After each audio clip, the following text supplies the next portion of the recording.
جن کی توجہ جو ہے بٹی ہوئی ہے 9th اسٹینڈرڈ اور 10th اسٹینڈرڈ کے جو بوائز ہیں ان کی بالکل جو ہے توجہ ادھر نہیں ہے. تو توجہ کے ساتھ سنیں، یہ آپ ہی کے لیے کہا جا رہا ہے. تو زندگی گزارنے کے لیے ہمیں جو بہترین نمونہ جو بنایا گیا ہے، یعنی کس کے مطابق ہم کو زندگی گزارنی ہے، رسول اللہ صلی اللہ علیہ وسلم کی سیرت کے مطابق. اور اللہ تعالیٰ نے ہمیں یہ زندگی کیوں بخشی ہے؟ یہ زندگی ہمیں بخشی اس لیے ہے تاکہ ہم اللہ تبارک و تعالیٰ کی عبادت کریں. اب اللہ کی عبادت کیسے ہو سکتی ہے؟ حضور صلی اللہ علیہ وسلم کی اطاعت کے بغیر، حضور کی فرما برداری کے بغیر اللہ کی عبادت نہیں ہو سکتی. اگر ہم کو زندگی میں کامیاب ہونا ہے، چاہے وہ کوئی بھی شعبہ ہو زندگی کا، اگر اس میں ہم کامیابی چاہتے ہیں تو حضور کا کردار اپنائے بغیر ہم کامیاب نہیں ہو سکتے. ان کی زندگی کو اپنائے بغیر، ان کے اخلاق کو اپنائے بغیر ہم کامیاب ہرگز نہیں ہو سکتے. آئے دن دیکھا جا رہا ہے کہ لوگ پریشانیوں کا شکار ہیں. کوئی بیماری سے پریشان ہے، کوئی جو ہے روزی روٹی کے لیے پریشان ہے. جس کے پاس روزی روٹی بھی ہے وہ انسان بھی پریشان ہے، جس کے پاس دولت ہے وہ انسان بھی پریشان ہے. جس کے پاس دولت ہے وہ بھی پریشان ہے، جس کے پاس دولت نہیں ہے وہ بھی پریشان ہے. جس کے پاس صحت ہے وہ بھی پریشان ہے، اور جس کے پاس صحت نہیں ہے وہ بھی پریشان ہے. ایسا کیوں ہے؟ جو دنیا کا بڑے سے بڑا امیر ہے وہ بھی پریشانی کا شکار ہے، اور جو صحت مند انسان ہے وہ بھی پریشانی کا شکار ہے. ایسا کیوں ہے؟ اس کی وجہ کیا ہے؟ اور ہر انسان آج ایک ہی چیز چاہتا ہے.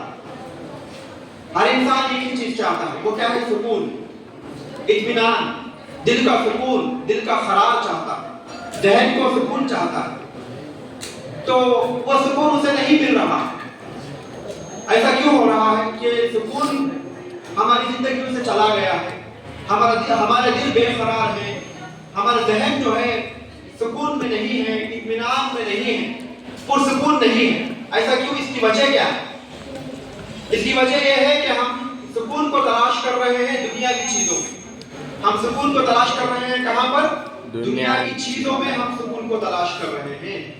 اگر کوئی کاروبار کر رہا ہے تو کاروبار میں وہ سکون کو تلاش کر رہا ہے.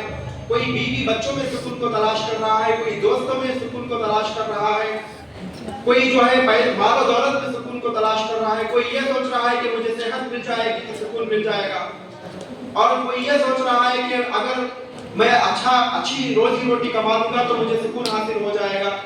کوئی یہ سوچ رہا ہے کہ میں اچھا سو کر اٹھ جاؤں گا تو سکون حاصل ہو جائے گا. لیکن یاد رکھیے اللہ تعالیٰ نے سکون کو کسی چیز میں نہیں رکھا. اللہ نے سکون کو اگر کسی چیز میں رکھا ہے تو وہ ایک ہی ہے. وہ کیا ہے؟ قرآن کے ارشاد کے مطابق وہ کیا ہے؟ الا بذکر اللہ تطمئن القلوب. اللہ کی یاد ہی میں دلوں کو سکون ملتا ہے. اللہ کی یاد ہی سے جو ہے دل کو سکون ملتا ہے، دل کو چین ملتا ہے، ذہن کو سکون ملتا ہے. ہم اللہ کی یاد کو چھوڑ کر کسی اور چیز میں سکون کی تلاش اگر کریں گے تو ہمیں سکون نہیں ملے گا. اگر ہم اب یہ سوچنا ہے کہ ہم کو یہ سمجھنا ہے کہ سکون حاصل ملتا ہوتا ہے اللہ کی یاد میں. اب اللہ کی یاد کیا ہے؟ بہت سارے لوگ جو ہے اللہ کی یاد کو بھی نہیں سمجھتے. اللہ کی یاد کو کیا سمجھ بیٹھے؟ تسبیح ہاتھ میں لے کر بیٹھ جانا اللہ کی یاد ہے، بس اتنا ہی ہے. مصلی پر بیٹھ جانا یہ اللہ کی یاد ہے، یہی ہے. 5 وقت نماز ادا کر لینا یہی اللہ کی یاد ہے. ایسا نہیں ہے. یہ وقتی طور پر ہم اللہ کو یاد کر لیتے ہیں، بس چھوڑ دیتے ہیں، پھر ہم اللہ کو جو ہے بھول جاتے ہیں. کیا یہی یاد ہے؟ ایسا نہیں. 24 گھنٹے جو ہے اللہ کو یاد کرنا ہے تبھی دلوں کو سکون ملتا ہے. 24 گھنٹے 8 پہر 24 گھنٹے 8 پہر اگر ہم اللہ کی یاد میں رہیں گے تبھی ہمیں دل کو سکون ملے گا. اب اللہ کی یاد کیسے کرنی ہے؟ یاد رکھیں اللہ کی یاد کب مکمل ہوتی ہے؟ حضور صلی اللہ علیہ وسلم کی اطاعت اگر ہم زندگی میں کریں گے، حضور کی مکمل طور پر پیروی کریں گے، تبھی جو ہے ہم اللہ کی یاد کر سکتے ہیں، کبھی اللہ کی یاد مکمل ہو سکتی ہے، اور تبھی ہمارے دلوں کو اطمینان اور سکون حاصل ہو سکتا ہے. حضور کی زندگی کو چھوڑ کر اگر ہم یہود و نصارہ کے طریقے کو، ویسٹرن کلچر کو اپنا کر اگر ہم سکون کی تلاش گے تو ہمیں سکون نہیں ملے گا.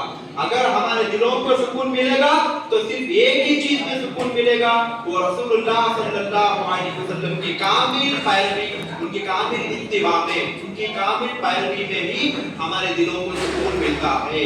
لیکن پیروی کیسے کریں گے؟ ہمیں کرنا پڑا